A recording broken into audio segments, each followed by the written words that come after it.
আগাইছে, কোরআন নাজিলের পরে আরো 500-700 বছর যাওয়ার পরে অপটিক্যাল এইড আবিষ্কার হয়েছে, তখন আপনি মাস নির্ধারণ করবেন অপটিক্যাল এইডে। তারপরে আরো আগাইছে, যুগ আগাইতে আগাইতে এখন বিজ্ঞানের হিসাবে ঢুকে গেছে, কোরআনের আমল শুরু হয়ে গেছে। তাহলে রাসূল সাল্লাল্লাহু আলাইহি সাল্লামের যুগে কি ছিল? বিকল্প পদ্ধতি। বিকল্প পদ্ধতিটা আমার কথা না, রাসূল সাল্লাল্লাহু আলাইহি সাল্লাম নিজে বলছেন, না ইন্না উম্মাতুন উম্মিয়াতুন লা নাকতুবু ওয়া লা নাহসুবু। আমরা এই আরব জাতি নিরক্ষর জাতি, ওই অবস্থা তিনি প্রকাশ করছেন। আমরা লিখি না, মানে লেখার অভ্যাস আমাদের নেই। কোরআনে যে হিসাবের কথা বলছে, সেই হিসাব করার অবস্থাও আমাদের আরব জাতির নেই। এই জন্য বিকল্প পদ্ধতি তোমরা দেখা রাখো। সেখানেও বলা আছে, তবে কেউ যদি পরে দেখা সময় পায়, পরে সংবাদ পায়, 6 মাস পরে, 1 বছর পরে, 2 বছর পরে, যে অমুক দেশে 2020 সনের রোজাটা শনিবারে রাখছে, আমরা রবিবারে রাখছি, তাইলে ওয়াকাযাউন আলাইহিম ইয়াউন, তাদের উপরে একটা রোজা কাজা করতে হবে। তাইলে একত্র হয়ে গেল। সেই যে খালি চোখে আপনি দেখবেন, সেখানে বলা হয়েছে কাজা করতে হবে। যে পরে সংবাদ পাইছে সে একটা রোজা কাজা করবে। আশা করি উত্তর পেয়েছেন। আমার নাম মোহাম্মদ আলী আসগর, নবনিউজ 24 এ আছি। আমার প্রশ্ন হচ্ছে, আমরা বিগত দিনগুলোতে দেখেছি যে সৌদি আরবে ঈদ আয়োজন করা হয়, রোজা রাখা হয়, তার আগের দিন বা পরের দিন এই আমাদের দেশে সেই দিন তারিখ নির্ধারণ করা হয়। তো সেক্ষেত্রে আপনারা গত সংবাদ সম্মেলন করেছেন এবং আপনাদের যে দাবিগুলো সেটি তুলে ধরেছেন। এইভাবে সংবাদ সম্মেলনে কি সীমাবদ্ধ থাকবে, নাকি পদক্ষেপ নেওয়ার জন্য সরকারের কাছে অথবা ওআইসির সাথে আপনাদের যেই সংগঠনগুলো রয়েছে তারা কি বসে এটা তারিখ বা দিন নির্ধারণ করবেন কিনা বা করেন কিনা, এটা নিয়ে আপনাদের পদক্ষেপ হওয়া উচিত কি? এবং আপনারা এইভাবে সংবাদ সম্মেলন করলে সমস্যার সমাধান তো হবে না, এটা সমস্যার সমাধানের পথটা নির্ধারণ করবেন কিনা সেটা। এক নম্বর কথা হলো, আমরা মুক্তাদি, আমরা যেহেতু নামাজ পড়ি এই জন্য উদাহরণ দিচ্ছি, আমরা মুক্তাদি। আর ইমাম প্লিজ আগে না শুনলে তো, আমরা মুক্তাদি, রাষ্ট্রের জনগণ আমরা মুক্তাদি। আর রাষ্ট্রের অর্গানগুলো, সরকার সহ অর্গানগুলো হলো ইমাম, মুয়াজ্জিন। মুক্তাদির কাজ কি? ইমাম যখন ভুল করে কি করে? আল্লাহু আকবার, আপনি ভুল করছেন, আমরা আল্লাহু আকবার দিচ্ছি, ঠিক আছে? তো এখন একজনে লোকমা দিচ্ছি, এরপরে বহুজনে দিব, তারপর না হইলে আর যেটা বলছেন অফিশিয়াল।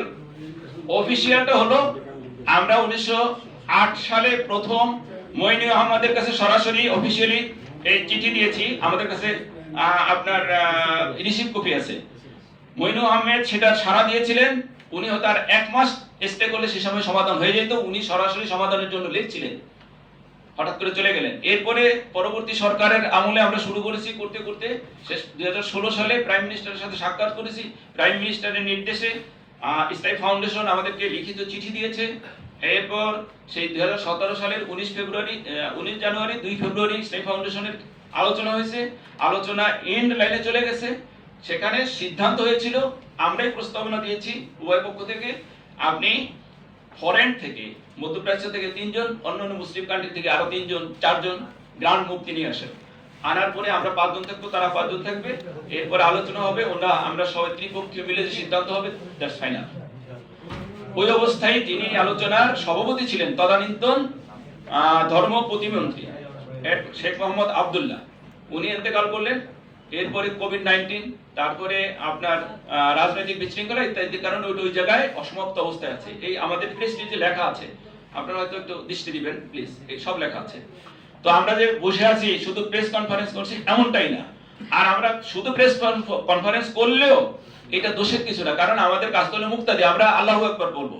কাজটা হলো রাষ্ট্রে এটা প্রতিষ্ঠা করবে। আমরা সেই কথাটাই রাষ্ট্রের কর্ণক করে আনছি। জি, ধন্যবাদ। আর কার কোন প্রশ্ন? আসসালামু আলাইকুম। আমরা সংক্ষেপ করি। বাস্তবায়ন কমিটির সহসভাপতি, ঢাকা জেলার সাংগঠনিক, নাম শফিকুল ইসলাম। তা আমার প্রশ্ন হচ্ছে প্রাক্তন ধর্মমন্ত্রী, পানি সম্পদ মন্ত্রী মহোদয়ের কাছে। আমরা দেখতে পাই যে সৌদি আরবে যখন তাদের তারিখ ঘোষণা করা হয়, তারপরে এই আমাদের বাংলাদেশের চাঁদ দেখা কমিটি ওনারা চাঁদ দেখার জন্য সভা বা মিটিং কল করেন। আসলে এই নিয়মটা দেখা যাচ্ছে একদিন পরে, মানে চাঁদের মানে ভিন্ন দেশে চাঁদ দেখা গেছে, তারপরে ওনারা মিটিং কল করতেছেন যে চাঁদ দেখা কমিটির মিটিং এ বসছেন। আমরা পেপার পত্রিকায় বা টেলিভিশনে সংবাদ শুনতে পাই। তো এটা আসলে রাষ্ট্র থেকে কি আপনারা এমন কোনো ইনফরমেশন পান, নাকি আপনাদের এই বিষয়ে একটা সিদ্ধান্ত কি, বা কখন বসেন, এটা কেন এক ডিলে করা হয়, এটার একটু আমি জানতে চাচ্ছি। আপনার প্রশ্ন সঠিক, কিন্তু আসল কথা হলো আজকের যে আয়োজন, এই আয়োজনেই তো বলে দিচ্ছে যে একভাবে কিছু হওয়া উচিত। তো সেইটাই তো আমরা পদক্ষেপ নিচ্ছি। আর আপনি যেটা বলেছেন ওটা কোনো বাধ্যতামূলক বিষয় না। সৌদি আরব কেন, আমরা সবসময় কিবলার দিকে তাকাই, তাই না? ওইরকম একটা দৃষ্টিভঙ্গিতে এটা হতে পারে যে এটা যে একেবারে ফরজ অধীন তা না, এটা নাও থাকতে পারে। নতুন ভাবে সঠিক নিয়ম আসলে সঠিকভাবে চলবে, অসুবিধা কি আছে? হ্যাঁ, ওইটা কোনো বাধ্যতামূলক না, গতানুগতিক কিছু একটা প্রথা থাকতে পারে। এটা থাকতেই হবে এমন কোনো কথা না। আপনার প্রশ্নটাকে আমি আরেকটু সহজ করে দিই। আমাদের বাংলাদেশ এটা কোনো ইসলামিক স্টেট না, এটা গণতান্ত্রিক সেকুলার রাষ্ট্র, কাঠামোটি এরকম। হ্যাঁ, এখানের অধিকাংশ মানুষ মুসলিম হওয়ার কারণে, সরকারের ভিতরে অধিকাংশ মানুষ মুসলিম থাকার কারণে তারা ইসলামিক কার্যক্রমগুলোতে সহযোগিতা করছে।